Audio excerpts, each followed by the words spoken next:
How we doing, man? Good. Then we tried to draft last year. It's all worked out. Yeah. That's you remember that, right? Yeah, that's what I was about to tell you. Someday we'll get a chance to talk about that. So do the Browns really have a quarterback problem if 2 of their last 3 starters made the Pro Bowl? Yes. But shouts to Joe Flacco and Shedeur Sanders for being named to the NFL's All-Star equivalent as an alternate and replacement, respectively.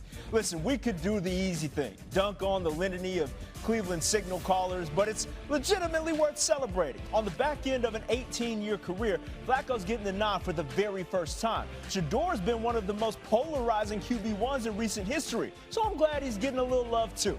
Maybe, just maybe, this signifies the beginning of something good in Northeast Ohio.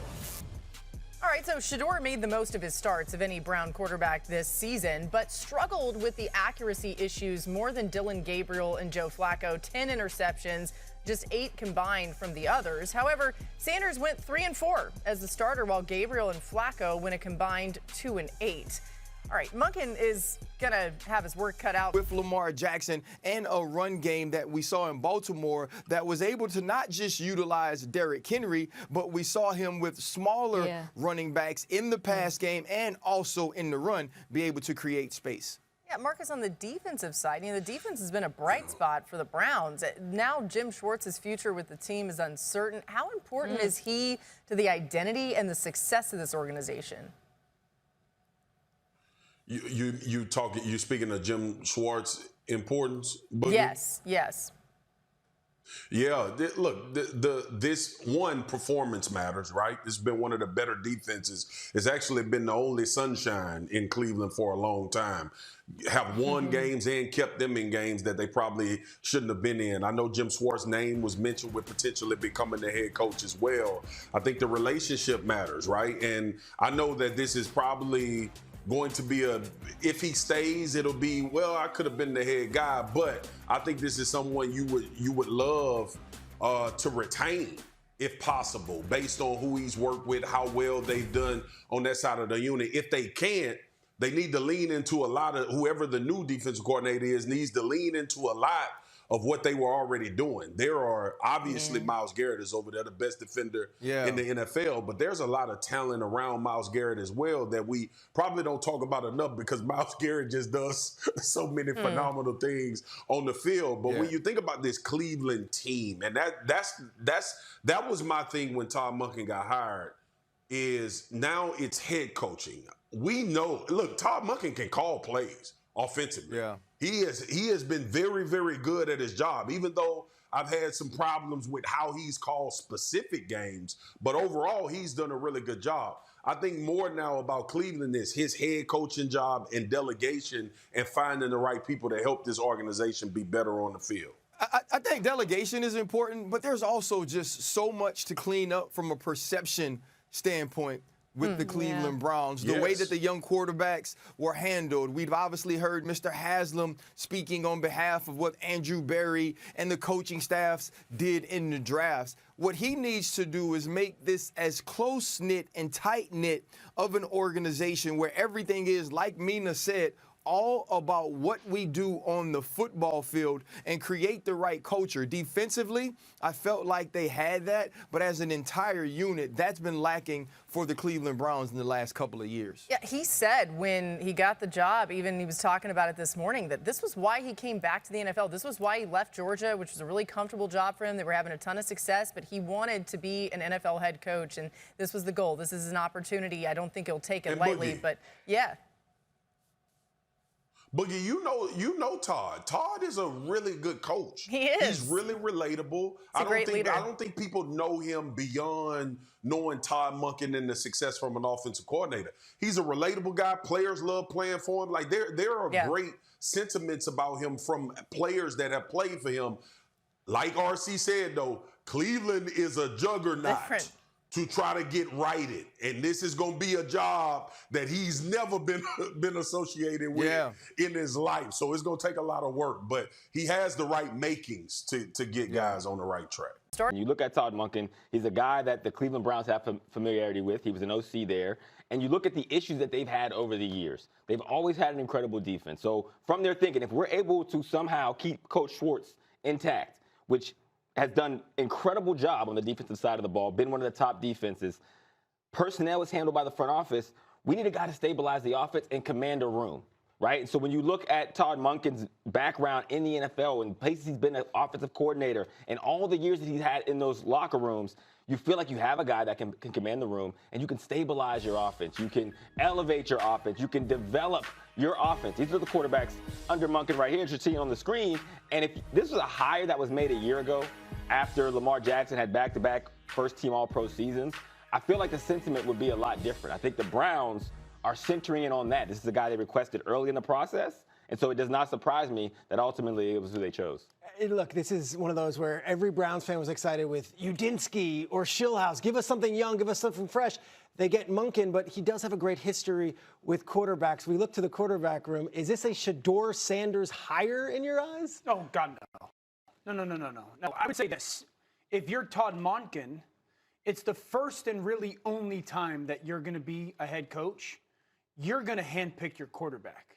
You're going to want to go, and if this was the one opportunity that you get, and I don't know when that pick will be made or who, and if it's going to be a free agent or a draft pick, but this is the one shot you get. I'm sure Shedeur is going to factor into the conversation at some point.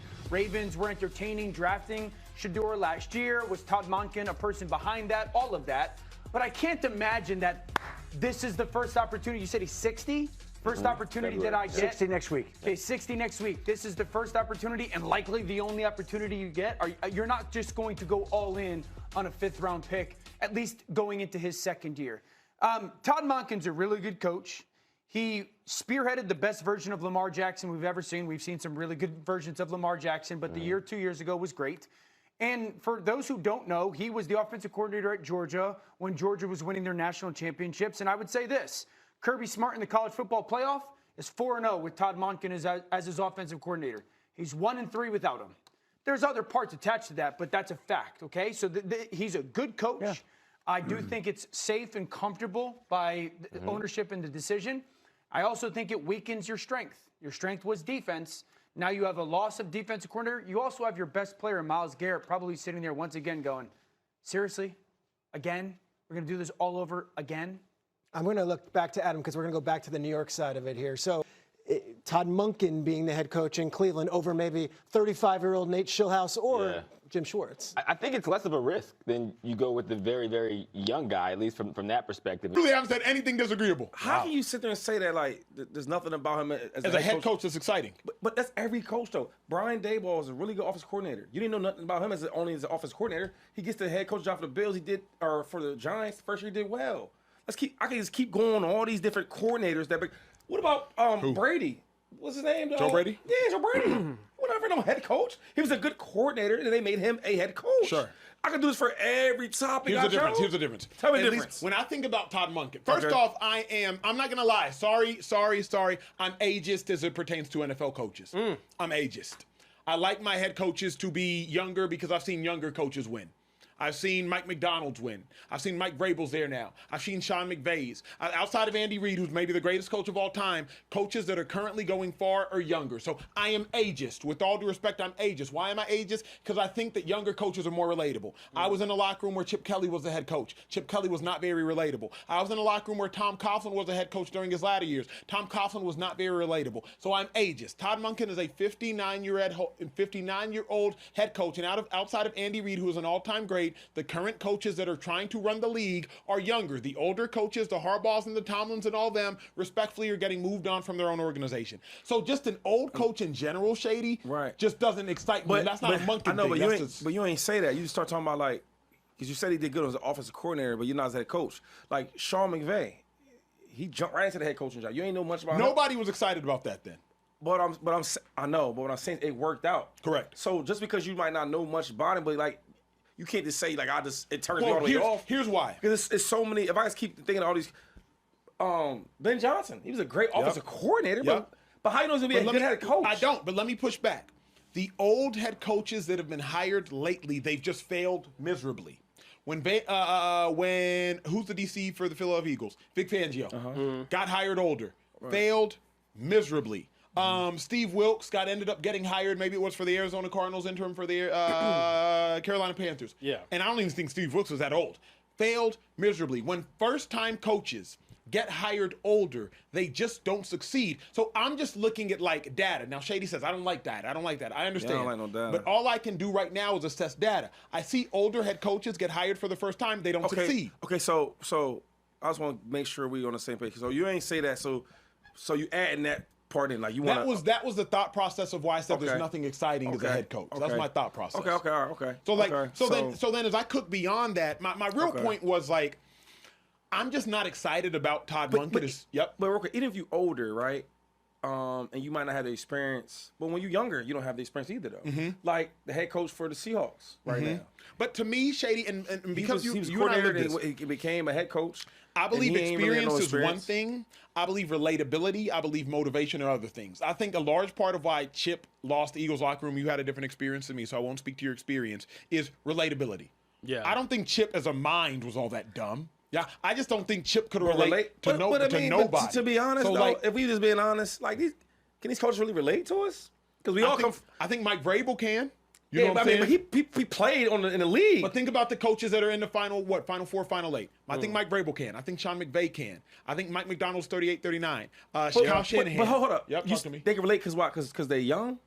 That don't matter, because a lot of the players that play in the league, they are brothers, and some of them don't have nothing for real. Yes. But hold up. So now when you coach with these or working with these coaches, because they're younger, you can't really understand my backstory. But I don't even know if it's so much as backstory. I think a large part of it for me is like you're so tethered to your beliefs that you don't even want to relate to culture, anything about the culture, anything about these new age kids. And again, I just unfortunately saw it so much with Chip that I'm biased. I want a coach that maybe like Kyle Shanahan.